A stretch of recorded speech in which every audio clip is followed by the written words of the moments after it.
E aí pessoal, tudo bom? Sejam bem-vindos a mais um Palanca Code. Bom, fazia muito tempo que vocês não viam uma tela preta simples por si só, né? Então isso quer dizer que a gente tá tentando voltar a algumas séries que estavam mortas. A gente tem uma playlist aqui que tem apenas um vídeo que eu falo um pouquinho sobre o Helm. E eu queria voltar justamente, eu tô tentando renascer bastante coisa que a gente começou lá no passado e eu não terminei simplesmente por preguiça, beleza? Bom, nesse vídeo aqui a gente vai falar, eu já falei sobre o que é o Helm no vídeo passado, dá um check lá, um vídeo bem introdutório, até antigaço até. E aqui a gente vai dar um passo a mais de, putz, como é que eu crio um cluster com Kubernetes, vou utilizar o Helm para algumas aplicações. Putz, como é que eu crio isso? Como é que eu consigo conectar o Helm, a aplicação, esse utilitário com o meu cluster, né? Então a gente vai fazer isso aqui nesse vídeo, beleza? Para quem não sabe, o Helm justamente é meio que se fosse um gerenciador de aplicações Kubernetes. Pensa no seu pacote YAML, pensa no seu Shoko, né, para o Windows e tal, que gerencia as suas aplicações, os seus pacotes em si, em processo de instalação utilizando o terminal. E aqui, com o Helm, ele segue a mesma premissa, só que para aplicações Kubernetes. Putz, eu quero instalar um projeto todo que tem conexão com Red, tem banco, tem aplicação que vai meio que criar um server e eu vou ter que expor essa porta para fora do meu cluster para um usuário conseguir acessar ela. Então, pensa que nesse escopo que eu falei, pensa que o Helm vai fazer esse gerenciamento para você com apenas uma linha de comando. Beleza? Bom, existem algumas formas de você conseguir criar um cluster Kubernetes. No meu caso, eu vou utilizar o Kind, tá? Muitos de vocês utilizam provavelmente o Minikube, por exemplo, né? Tem outras formas também, mas aqui a gente vai utilizar o Kind. E o processo de instalação, como eu tô no Mac, é um pouquinho diferente, né? Dei apenas um Brew install Kind. Meio preguiçoso, mas é isso. Beleza? Bom, como é que eu crio justamente uma aplicação, ou melhor, um cluster no Kubernetes, utilizando o Kind? Basta basicamente eu chegar aqui e dar um create cluster. E aí o que ele vai fazer? Ele vai criar justamente um cluster para mim, utilizando o Kind. Ele vai estar fazendo a preparação, a questão dos nodes. No meu caso, eu não passei muitos argumentos para ele, então vai ser um cluster bem simples, beleza? E aí o que a gente vai fazer é justamente tentar ver a questão de, putz, como é que esse cara se comporta dentro do contexto do Docker, né? Então aqui no nosso caso a gente vai tentar fazer esse paralelo também, beleza? Como é que a gente consegue verificar se está tudo bem, por exemplo, com a nossa aplicaçãozinha? Se eu dar um Docker aqui, logs, nossa aplicação não, nosso cluster, Docker kind control plane, a gente vai ter uma... Eu queria falar um palavrão, mas descobri que eu não posso. Eu posso, mas eu não sei.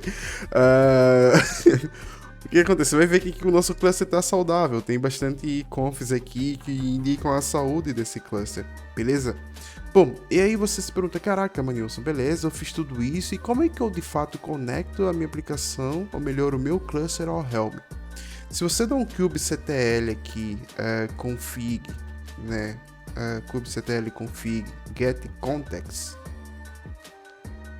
o que ele vai te retornar? Ele vai te retornar apenas o kind, que é o seu contexto atual, beleza? O que vai acontecer? Provavelmente em alguns casos você vai ter mais de um cluster, por exemplo, que você tem visibilidade. Vamos supor que você esteja lá na sua empresa e consiga ver diferentes clusters. Pode ser que você queira se conectar apenas um, né? Se tiver, por exemplo, um cluster diferente que não seja o kind, diferente do current que deu essa saída aqui para nós, o que você vai precisar fazer? Você vai justamente executar o seguinte comando: kubectl config use context, e aí você coloca o que? O contexto que você quer utilizar, beleza?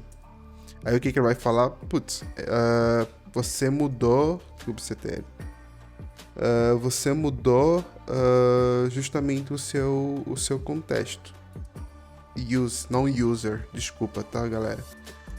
Kind-kind. Aí ele vai falar, putz, você mudou pro contexto kind. No meu caso só tinha um, então não vai mudar nada. Não muda nem, beleza? Bom, Putz, caraca, e vamos supor, a saída justamente desse comando foi um switch, o context kind-kind, beleza? E aí a gente consegue também ter algumas informações sobre o cluster. Caraca, mano, beleza, eu criei um cluster, mas ainda não vi ele. Como é que tá a configuração desse cluster? Se eu dar um cluster-info, ele vai trazer justamente aqui como é que está composto o meu cluster.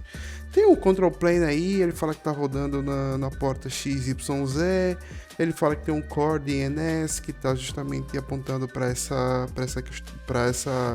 URL com um barra namespace e tal, kubesystem aí. Tem um proxy DNS no final e é isso. Beleza? Isso aqui é para você conseguir facilitar exatamente a visibilidade ou a visualização do seu cluster. Deixa eu ver se eu consigo acessar aqui rapidão. Ou melhor, vamos deixar isso para o próximo vídeo, porque eu quero instalar alguns plugins que eu acho que vai facilitar pra caramba a nossa vida também. Beleza? Bom, feito tudo isso, vamos supor que eu quero ver como é que está a composição do meu cluster, como é que está exatamente, como é que ele está distribuído, o que que eu tenho de namespace, né? Vocês estão vendo aqui que a gente está utilizando, na verdade está executando alguns comandos com kubectl. Se vocês quiserem um cursinho não, vídeos e dicas sobre Kubernetes, deixem aí nos comentários também, beleza? Se a gente executar um kubectl get namespaces, namespace, o que ele vai retornar? Todos os namespaces que a gente tem basicamente acesso ao que a gente acabou criando por default, né? Tem o kube node release, tem o kube public, tem o kube system, né? Eles são divididos exatamente. Se eu dar um kubectl aqui get pods, vocês vão vendo que não tem nada exatamente rodando, por exemplo, dentro desse cara. Mas, putz, caraca, Manilson, você falou que o Helm necessariamente trabalha com artefatos YAML, né? Eu não sei se eu mencionei isso daqui, mas estou mencionando agora. O Helm trabalha com artefatos YAML que você vai conseguir justamente gerenciar isso. E você também consegue checar isso utilizando o kubectl. Se eu dar um kubectl, por exemplo, get namespace, -o, na verdade, YAML, eu consigo ver como é que está composto o meu namespace aqui.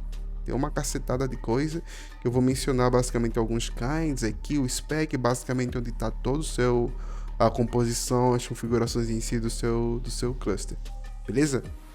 Bom, feito isso, não tem mais nada para adicionar. Eu acho que eu vou fazer um outro vídeo exatamente para poder mostrar para vocês como é que eu consigo destruir, construir, fazer o restart, por exemplo, de um cluster. E aí a gente vai começar a tietar mais numa questão do Helm. Aqui foi para tentar criar um cluster, exatamente utilizando o Kubernetes, beleza? Kubernetes, utilizando o kind, e fazer com que esse cara enxergue, ou melhor, o Helm enxergue esse cluster, que é justamente mudando o contexto dela, beleza? Bom, pessoal, esse daqui foi o vídeo de hoje. Eu espero ter ajudado vocês de alguma forma. Tem 8 minutinhos aí de vídeo, mas eu acho que ajudou a agregar alguma coisa, beleza? Bom, pessoal, é isso. Aproveitem, se inscrevam no canal. Falou!